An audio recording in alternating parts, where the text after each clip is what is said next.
Bakit ang kadalasan kapag ka sinabi yung ginawang mabuti para bang ipinagyayabang? Para bang kapag ka naipaalam yung mabuting ginagawa, para bang pakitang tao na lang ang ginagawa? Sabi nga po niya, ba't hindi nyo sabihin kung ano yung ginagawa ninyong mabuti? Alam nyo po, nasa intensyon kasi yon. Hindi naman natin maiaalis. Meron, hindi naman mabuti talaga ang ginagawa.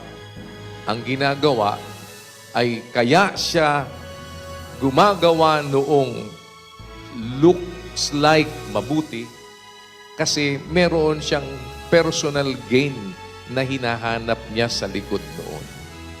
Pero hindi rin maiaalis na meron talagang gumagawa ng mabuti, bunsod ng kanyang pagnanasa na gumawa ng mabuti. Alam niyo ba yung omission sa Biblia po, ang sabi, doon sa Santiago 4:17, sa nakakaalam ng paggawa ng mabuti at hindi ginagawa, omission po yun, ano? Ito ang wikay kasalanan sa kanya.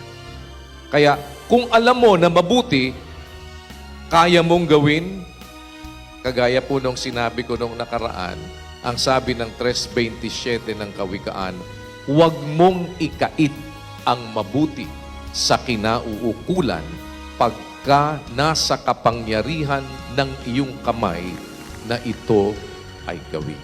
Dahil pag nasa kapangyarihan ng kamay mong gawin ang mabuti at hindi mo ginawa, omission po yun. Yun po ay kasalanan sa paningin ng Diyos kung hindi man itinuturing na kasalanan sa batas ng tao. So